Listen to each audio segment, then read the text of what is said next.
tendo nascido de mim, né? E aí eu li um artigo que fala o seguinte: ser mãe e pai é uma construção, né? Quando um bebê nasce, existe uma frase que diz: nasce também uma mãe. Só que não é assim. Nasceu, pronto, eu já sei de tudo. Eu sei como cuidar, eu sei como fazer. Não, a gente vai aprendendo. Então, eu também aprenderia com a Alana a ser mãe dela, a desenvolver esse vínculo. Independentemente de a criança nascer da barriga ou ser adotada, é uma construção. E como toda construção, criar vínculo afetivo é um processo, um ato de amor, de doação constante e de aprendizado para ambos os lados. O vínculo entre pai e filhos, no caso das crianças adotadas, é constituído de forma parecida com o processo tido como natural, como é no caso dos filhos biológicos.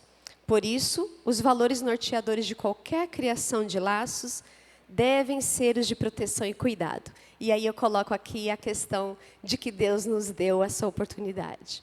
Quando nós conhecemos a Alana no SAICA, que hoje é chamado de SAICA, mas antigamente é abrigo. SAICA é o serviço, Serviço de Assistência à Infância da Criança e do Adolescente. Quando nós a conhecemos, ela era pequenininha, desnutrida, e ela estava doente. E o que eu acabei de ler agora fala que o vínculo ele é construído através do amor e proteção, né, para essas crianças adotadas. E como ela estava doentinha, lá no SAIC, eles achavam que ela simplesmente estava com resfriado. Ela tem um resfriado, ela tem um resfriado. E o nosso olhar, enquanto pais, dizia que não, que algo não estava certo com aquela bebê. E eu lembro de um momento, assim, muito marcante, quando a gente foi acompanhando o cuidado com ela. Teve um momento que meu esposo disse assim para as pessoas que gerenciavam aquele local. Elas disseram: tudo já foi feito. Tudo que está ao nosso alcance nós fizemos. E o meu marido, assim, no ato de... que eu percebo assim, no ato de amor, ele disse: ok, tudo que vocês fizeram, eu entendo.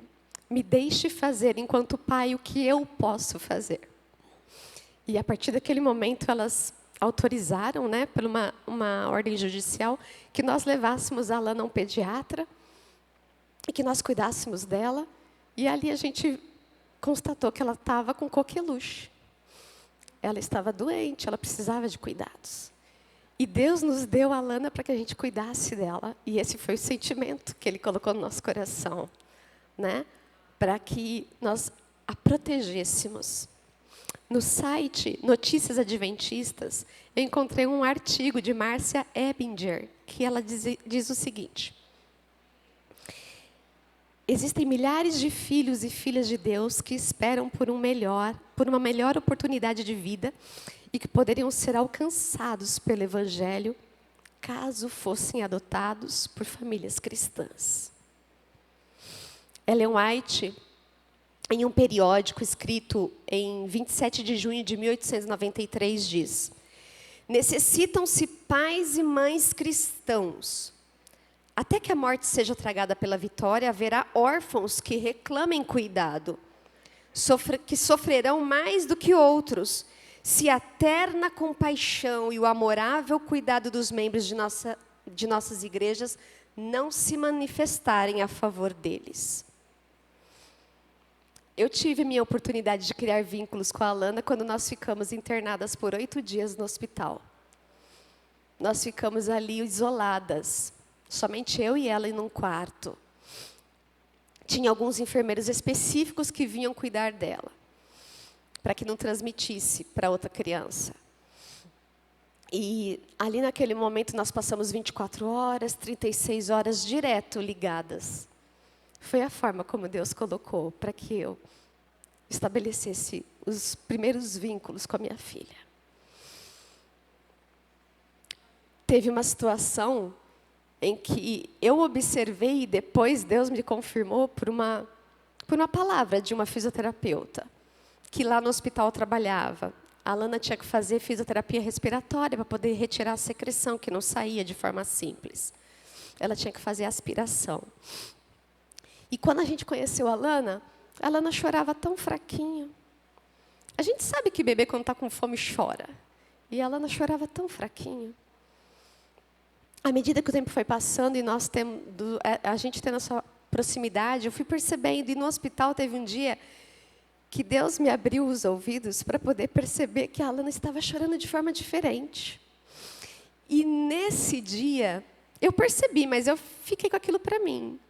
Nesse dia, depois da fisioterapia, essa fisioterapeuta falou assim: nossa, como já é possível perceber, depois de dias, né, que a Alana já estava fazendo essas sessões, e ela também conhecendo a neném, ela disse assim, como é possível perceber? O choro da Alana mudou. Eu cuido de muitas crianças aqui. E muitas vêm de abrigo. Não tem mais, não tem pais, não tem... Somente os cuidadores que vêm aqui em algum momento. E eu percebo que o choro dela mudou, porque o choro dela já diz que ela sabe que tem alguém por ela.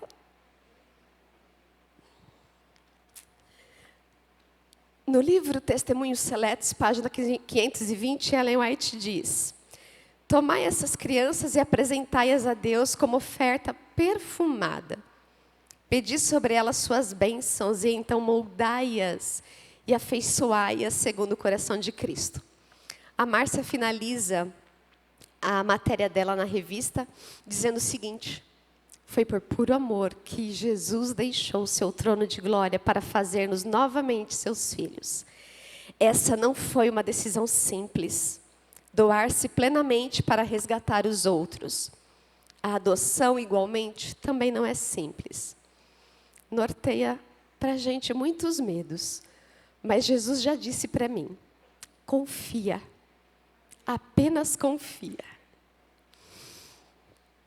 É uma imensa demonstração de amor por uma pessoa a adoção.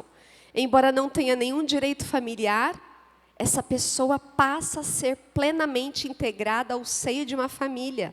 Ela recebe um sobrenome que lhe dá plenos direitos, inclusive os de herança.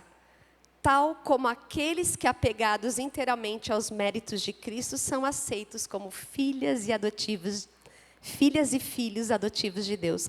Nós somos filhos e filhas adotivos de Deus pelos méritos de Jesus Cristo.